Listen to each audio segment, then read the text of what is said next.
اللہ تعالیٰ تو یونس اسلام کو نکال سکتا ہے مچھلی کے پیٹ سے، اندھیروں سے، تو مجھے بھی اس سچویشن سے نکال سکتا ہے اللہ تعالیٰ۔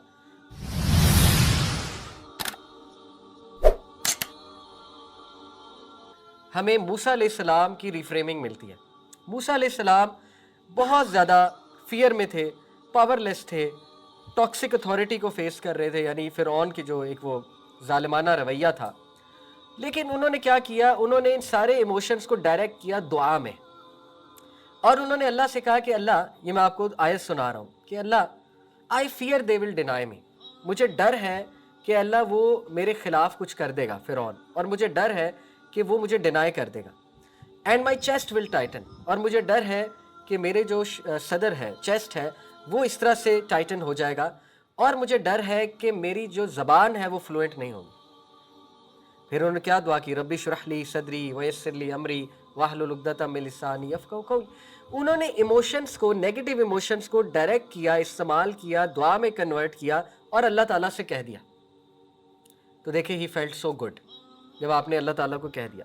اب آپ اپنے ڈر اللہ تعالیٰ کو بتائیں، کبھی اللہ تعالیٰ سے ہارٹ ٹو ہارٹ کنورسیشن کریں، ٹھیک ہے نا، بجائے کہ سوشل میڈیا پہ سٹیٹس ڈالنے کے، اس کے کوئی اتنے فائدے نہیں ہوں گے، وہ بس ایک وینٹ آؤٹ ہو جائے گا، لیکن اس کا کوئی پازیٹیو فائدہ نہیں نکلے گا۔ آپ اللہ تعالیٰ کے سامنے رکھ دیں، اللہ یہ میرے فیئرز ہیں، جیسے موسیٰ علیہ السلام کلیئر وہ فیئرز رکھ رہے ہیں، ٹھیک ہے۔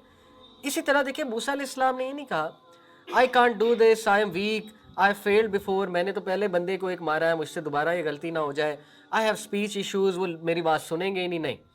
انہوں نے ایک بیلنس قائم کیا کہ اللہ یہ میرے ڈر ہیں، اور اگر آپ میری مدد کریں گے تو میں ان چیزوں کو اوور کم کر لوں گا۔ ہمارے ایک کانفیڈنس کا ایلیمنٹ بھی تھا کہ اللہ اگر آپ میری مدد کریں گے تو آپ کی مدد سے میں ان چیزوں کو اوور کم کر لوں گا۔ تو یہ بہت بڑی ریفریمنگ ہمیں ملتی، پازیٹیو ریفریمنگ، ٹھیک ہے۔ اسی طرح یوسف علیہ السلام، آپ دیکھیں انہوں نے کیا نہیں دیکھا؟ انہوں نے بٹریل دیکھا، دھوکہ دیکھا، بہت بڑا دھوکہ دیکھا فیملی کا، انہوں نے ناانصافی دیکھی، انجسٹس دیکھا، انہوں نے جو ہے نا وہ اتنا زیادہ جدائی دیکھی اپنے والد سے۔ آپ مجھے بتائیں، آپ ان پرابلم سے گزرے، آپ ایک بٹر پرسنالٹی بن جائیں گے، ایک اینگری انڈیویجول بن جائیں گے، ایک ان پروڈکٹیو انڈیویجول بن جائیں گے، آپ کا غصہ ہی نہیں جائے گا، آپ کا ٹراما ہی نہیں جائے گا کہ یہ میرے ساتھ ہوا کیا ہے۔ لیکن آپ دیکھیں انہوں نے ان سارے واقعات کو، اور وہ انسان تھے، ٹھیک ہے نا۔ یہ کوئی کہہ سکتا ہے نہیں وہ تو نبی تھے۔ دیکھیں اگر وہ نبی تھے، نبی تو تھے، لیکن اگر ان کی مثال ہم پہ اپلیکیبل نہیں ہے تو پھر اللہ ان کی سٹوری بیان ہی نہ کرتا۔ بیان کرنے کا کیا مقصد ہے؟ بیان کرنے کا مقصد یہ ہے کہ تم بھی یہ چیزیں لگاؤ، یہی مقصد ہے نا، ٹھیک ہے۔ تو دیکھیں انہوں نے کیا کیا، انہوں نے یہ نہیں کہا my life is ruined, abandoned by my family, imprisoned for no crime. کہہ سکتے تھے نا بھائی میرا تو قصور ہی نہیں ہے، مجھے جیل میں کیوں بند کر دیا گیا، میں نے تو کیا ہی کچھ نہیں۔ اور یہ کہہ سکتے تھے ایئرز ویسٹڈ، میرے تو اتنے سال ویسٹ ہو گئے ہیں، ٹھیک ہے نا، میری ساری زندگی برباد ہو گئی ہے، میری جو اصل میں کام کرنے والی زندگی تھی وہ تو پریزن میں گزر گئی، کہہ سکتے تھے۔ لیکن انہوں نے اس کو کیسے جو ہے ریفریم کیا، لٹرلی انہوں نے کہا، لٹرلی یہ کہا تو نہیں لیکن یہ جو نظر آتا ہے ان کے رویے سے کہ even when I don't see it, Allah is guiding every step, Allah is controlling my life, painful moments are setting me up for purpose and elevation. دیکھیں یہ انہیں سمجھ آ گئی کہ یہ حالات مجھے کسی چیز کے لیے پریپیئر کر رہے ہیں، ٹھیک ہے، اس لیے وہ آگے بڑھتے رہے۔ یہ ہوتی ہے ریفریمنگ۔ اس طرح مریم علیہ السلام آپ دیکھیں، انہوں نے یہ تو نہیں کہا کہ I can not do this, آل تو ایک ٹائم پہ کہا کہ کاش میں ایگزسٹ نہ کرتی، وہ اس لیے نہیں کہا کہ آئی کانٹ ڈو دس، وہ اس لیے کہا کہ وہ اتنی حیا والی تھی، وہ اتنی حیا والی تھی کہ وہ فیس نہیں کرنا چاہ رہی تھی لوگوں کو، کہ لوگ جب ایسی بات کریں گے، تو اس وجہ سے انہوں نے کہا تھا کہ کاش میں ایگزسٹ نہ کرتی، اس وجہ سے نہیں تھا کہ مشن مجھ سے نہیں ہوگا۔ لیکن آپ دیکھیں اللہ تعالیٰ نے ان کو کس طرح پازیٹیو ریفریم کروایا کہ مریم اللہ تو آپ کو مثال بنائیں گے عالمین کی عورتوں کے لیے، دنیا کی عورتوں کے لیے، آپ کا تذکرہ بلند کریں گے، ٹھیک ہے نا۔ تو اس سے بھی یہی پتہ لگتا ہے ڈو وٹ یو کین، اور اللہ تعالیٰ جو ہے ہی ول سینڈ ہیلپ۔ تو میں آپ کو بتانا ہی چاہ رہا ہوں ایک طریقہ، آج کی جو کلاس کا مقصد ہے کہ پازیٹیو ریفریمنگ، یہ بہت ہیلپ کرتی ہے انسان کو۔ ریئلسٹک پازیٹیو ریفریمنگ کریں، ٹھیک ہے۔ فار ایگزامپل آپ ایک گناہ سے اسٹرگل کر رہے ہیں، بار بار سلپ ہو رہے ہیں، تو آپ اپنے آپ کو نہ اتنا انہائلیٹ کریں، نہ اتنا سیلف سیبوٹیج کریں کہ آپ کہیں کہ اب تو کچھ بھی نہیں ہو سکتا، میں تو ہوں ہی نالائق اور بس اس چیز سے کبھی بھی نہیں نکلا جا سکتا۔ نہ ہی آپ اتنا اس پہ بہت زیادہ پر امید ہو جائیں کہ no matter what I do اللہ تعالیٰ مجھے معاف کر دے گا، no matter what I do اللہ تعالیٰ میری پکڑ نہیں کرے گا۔ You have to create a balance. آپ کو یہ کہنا چاہیے کہ میں بہت غلط کر رہا ہوں، غلط کر رہی ہوں، اور میں فیل ہوا ہوں بار بار، لیکن ود Allah's ہیلپ اللہ تعالیٰ تو یونس السلام کو نکال سکتا ہے مچھلی کے پیٹ سے، اندھیروں سے، تو مجھے بھی اس سچویشن سے نکال سکتا ہے اللہ تعالیٰ. تو دس تھنگ ہیلپس اے لاٹ. یہ آپ کے پازیٹیو ایموشن بلڈ کرے گی، آپ میں موٹیویشن آئے گی، آپ میں انسپریشن آئے گی، آپ میں ہوپ آئے گا، آپ میں آپٹیمزم آئے گا.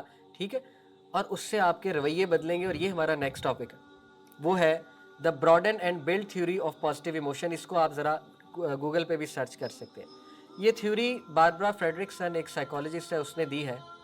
اور میں نے آپ کو لاسٹ کلاس میں بتایا تھا، جب میں تھیوریز پڑھ رہا ہوتا ہوں تو میں یہ سوچ رہا ہوتا ہوں کہ یار کاش یہ بیچارے گورے اور نان مسلمز ہماری بات سنتے تو ہم انہیں بتاتے کہ یار you are wasting your time in years of research, چھپ کر کے اسلام اڈاپٹ کر لو تو آپ کا بڑا وقت بچ جائے گا. لیکن اینی وے چلیں، اب وہ ریسرچ کر رہے ہیں، تھیوریز کے نام بنا رہے ہیں، ہمیں بتا رہے ہیں.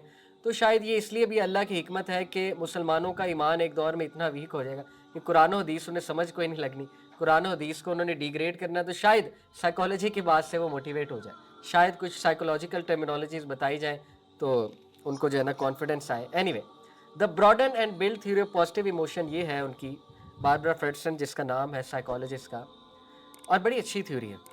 وہ یہ کہتی ہیں کہ ہر پازیٹیو ایموشن آپ کی تھنکنگ کو براڈن کرتا ہے، اور جب تھنکنگ براڈن ہوتی ہے تو آپ اس پازیٹیو ایموشن پر زیادہ محنت کرتے ہیں. یہ ایک سائیکل ہے، پازیٹیو ایموشن بلڈ ہوا، پازیٹیو ایموشن سے تھنکنگ براڈ ہوتی ہے، تھنکنگ جب براڈ ہوتی ہے تو آپ اس پازیٹیو ایموشن کو زیادہ بلڈ کرتے ہیں. جب آپ اس کو زیادہ بلڈ کرتے ہیں تو گریٹر ویل بینگ ہوتی ہے اور ایک رویہ جنم لیتا ہے. اور انہوں نے باقاعدہ وہ رویے بتائے کہ ہر پازیٹیو ایموشن سے خاص رویہ جڑا ہوا ہے. فار ایگزامپل جوائے سے جو رویہ جڑا ہوا ہے وہ پلے فلنس ہے. جو بندہ جوائے فل ہوتا ہے اور جوائے فل رہنا پسند کرتا ہے وہ پلے فل ہو جاتا ہے ان دا سینس کہ اس کی گفتگو میٹھی ہو جاتی ہے، اس کی گفتگو پازیٹیو ہو جاتی ہے اور وہ شگفتہ مزاج ہو جاتا ہے. جیسے ہمارے نبی صلی اللہ علیہ وسلم وہ ہر وقت شگفتہ مزاج تھے. ٹھیک ہے، آتے جاتے لوگوں سے پیاری بات کر رہے ہیں، پیارے کومنٹس دے رہے ہیں، مزاحیہ کومنٹس دے رہے ہیں اور لوگوں کو ہنسا رہے ہیں جاتے ہوئے. ٹھیک ہے نا، یہ ہے ایک پازیٹیو پرسنالٹی. اسی طرح وہ کہتی ہیں گریٹیٹیوڈ، شکر گزاری، وہ آپ میں خاص رویہ جنم دیتا ہے جس کو کہتے ہیں کریٹیو اینڈ گیونگ. آپ گریٹیٹیوڈ سے کریٹیو ہوتے ہیں اور کریٹیو ہوتے ہیں، اور آپ میں گیونگ کا ایٹیٹیوڈ آتا ہے، زیادہ زیادہ گیونگ کا ایٹیٹیوڈ آتا ہے. ٹھیک ہے، اسی طرح سیرینٹی سے، بڑی امپورٹنٹ بات ہے، سیرینٹی کیا ہے؟ سکون فیل کرنا. سیرینٹی سے آپ کے اندر سیورنگ کا رویہ آتا ہے. سیور کرنا کسے کہتے ہیں؟ جو سیور رائس ہے، جی، ایک چیز کو فیل کر کے اس کو انجوائے کرنا، کھانا کھاتے ہوئے سیورنگ دا مومنٹ. بہت مشہور جملہ آپ نے سنا میں نے، سیورنگ دا مومنٹ. تو آپ سیرینٹی میں جب ہوتے ہیں، کنٹینٹمنٹ میں، پیس میں جب ہوتے ہیں تو آپ کو چھوٹے چھوٹے مومنٹس میں سیورنگ کرنا آ جاتی ہے، کیونکہ آپ اپنی زندگی سے پیس میک کر چکے ہوتے ہیں، آپ لوگوں سے پیس میک کر چکے ہوتے ہیں اور آپ اللہ کی رضا میں راضی ہو چکے ہوتے ہیں. اس کے بعد اللہ رب العالمین آپ کو چھوٹی چھوٹی چیزوں میں پازیٹیوٹی دکھاتا ہے. پھر اللہ تعالیٰ آپ کو چھوٹی چھوٹی نعمتیں جو ہیں وہ آپ کو نظر آنے لگ جاتی ہیں اور آپ ان کو سیورنگ دا مومنٹ جسے کہتے ہیں، آپ ان کو سیور کرنے لگ جاتے ہیں. ٹھیک ہے.